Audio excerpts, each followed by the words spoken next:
翻开世界地图，浩瀚的北部湾畔镶嵌着一颗璀璨的宝石——钦州湾。这座跻身世界港口前50名的现代化大港备受世人瞩目。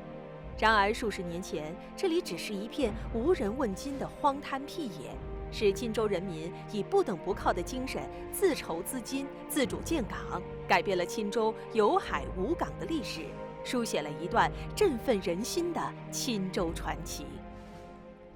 1919年，孙中山先生在建国方略中提出，要把钦州港规划为南方第2大港。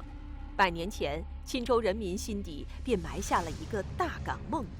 上世纪90年代，改革开放中的钦州经济在召唤着通往世界的黄金水道，但彼时钦州建港一事却迟迟没有定论。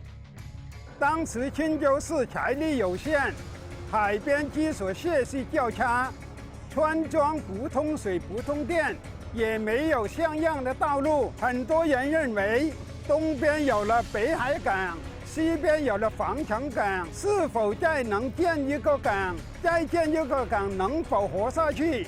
当时各方的争论很大，是就此放弃，还是继续等待？在无批文、无立项、无资金的3无背景下，果敢的钦州人民交出了自己的答卷。没钱我们就筹，没地我们就争，没工人我们就自己上。总之，钦州要发展，这个港口必须要建。1991年4月1号，钦州港前期工作指挥部正式成立，地市2级召开声势浩大的建港动员大会，号召群众捐钱献力，顷刻间万人响应。当时是学生的压岁钱、干部的吃饭钱、老人的棺材钱都捐出来了，不到1个月的时间，就捐了360多万。为了保障港口的建设用地，全市进行拆迁征地大动员。短短3个月内，全市完成了800户近3000人的搬迁任务，共征得土地3万亩。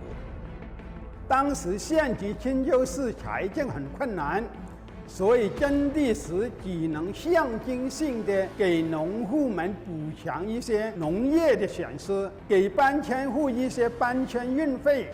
可以说，在这件事上没有群众的大力支持，这件事我们根本办不下来。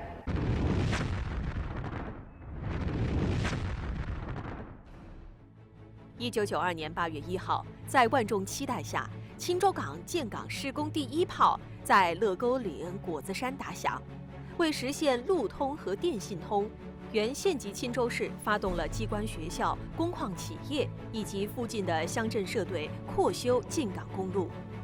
不论男女老少、工人、农民还是干部、学生，大家都参与进来了。单日上场人数最高达万人，加上当时的条件有限，路全是靠干部群众一座头一扁担的修出来的。在干部群众团结合作下，长达27.5公里的进港公路，仅用99天便全线修通。同时，县级钦州市千方百计在预算外资金中筹集了200万元，捐给邮电局建设通讯系统，两通难题迎刃而解。